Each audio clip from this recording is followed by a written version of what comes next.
just wrapping up Wednesday's practice. Again, the typical physical Wednesday practice. I felt the guys have been sharp since Sunday, since our return.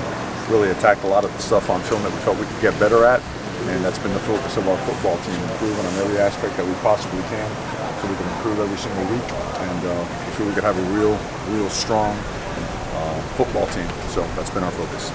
Juwan and Cam either getting closer and are they getting closer? They are. They are. Are they? Am I ready to say they're going to be available this weekend? I can't say that yet. I feel like it's a toss-up more than it was. Juwan's here last week. It happened so late in the week. It was like, whoa. Cam was legitimately, hey, can this stand? Cam actually looked good in warm-ups, which makes you think, man, he's right on the verge. But due to the sensitivity of that area, it sometimes, I guess, takes a little bit longer. You said Monday you want to evaluate the kickers after a couple of days. Now you feel like Cam's your kicker, Blake's your punter still? Yes, sir. We're going to go with those two guys into this week's game.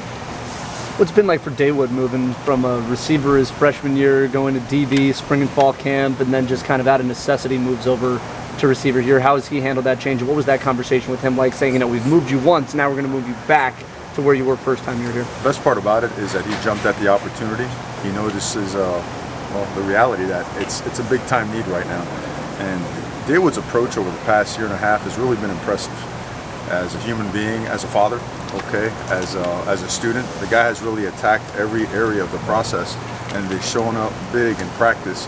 I think if you ask the entire team, they'll tell you they're really excited to watch him play because he's come miles, and we expect some really big things out of him at wide receiver. You guys didn't throw the ball deep much against Auburn. Do you think he can bring that speed to go deep to the receiver corps? Well, he's a fast guy, but the best thing about Dawood is he's pretty versatile now. So his game has improved. He's not only that deep, long line or straight line runner.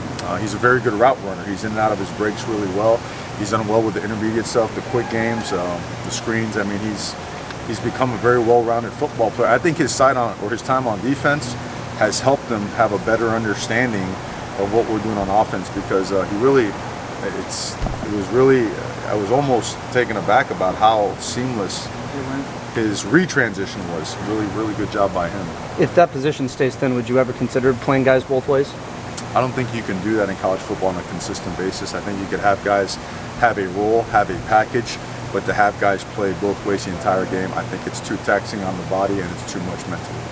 Well, it gets lost sometimes in the shuffle, but Blake had a particularly good game. He picked up his average more than 10 yards compared to the Red Box Bowl. You were very confident in him off camp. What was it to see the results of 48 yards, he's 7th in the country punting right now? We saw it throughout camp. Certainly he's been very consistent in the way he's performed throughout camp and practice, and it showed up in the game. And he wants to continue to get better and better at his craft as well, so we expect a big year out of him. What's the availability of Lance Lothway? That's a name we haven't really heard, and I don't think he was available on Saturday. Well, he will be back before the other guys. JR is going to be out for the year. And we know that Schooler, we expect him back from the injury date anywhere from 6 to 8 weeks. I guess he's 3 weeks out now from expecting him back. Lance is a little bit tricky because it is soft tissue area just outside the knee, and that's a healing process. Now, we have accelerated his rehab and his recovery process, and we think in 3 weeks he could be available. But he's got a lot of catching up to do because he got hurt early in camp. He didn't have a chance to really show all the stuff he could do. While he was healthy, he showed he's going to be one heck of a football player. So Proctor was on the scout team last week, and Tucker was mixing in late in camp. Is he a candidate to see some reps? At this point, all of these guys are. Matt Mariota as well has taken reps. Patrick Herbert has taken reps. All those guys are taking reps due to the fact that we're really in a position right now. Credit to those guys because they spend the day running to the scout field and then running back and taking plays with the offense.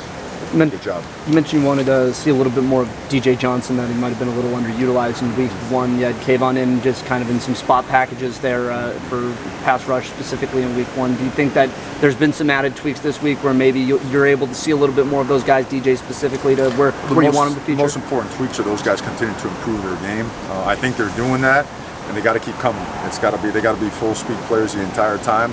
We're getting that in spurts, and I think with another week of fine tuning, we'll see more action from both those guys. Did you bring John Neal on as an analyst? He is an analyst with us now, yes, sir. As a defensive analyst, kind of working with Andy and doing game planning ahead, kind of scouting Well, ahead. I wouldn't call it game planning, but Scouting ahead. There's scouting involved in a couple of other details. I should have brought that to your guys' attention. It kind of happened between when the rumors were and then now somewhere in the middle there, but he is working with us as an analyst on the defensive side of the ball. Talk about Austin Poly and Jordan Scott, structure in the middle and extra structure on the inside against Auburn. Big, powerful guys, improving their game, playing with good pad level and good hands. Really good job with block destruction. And I think both those guys will tell you they feel that their best football is ahead of them as they take more reps and feel more comfortable with the system. We'll see more and more, I would say, big plays, disruptive plays from both those guys. What did you see from Isaac in his first game as a starter, Mike, where Pro Football Focus loved what he did? Yeah, well, we always felt he was going to be a really good football player. Isaac's 20 pounds heavier than he was a year ago. He's about 234 pounds, 233 pounds, and he is very instinctive, downhill guy, also good in pass coverage. So with him getting more and more reps, we'll only expect him to get better.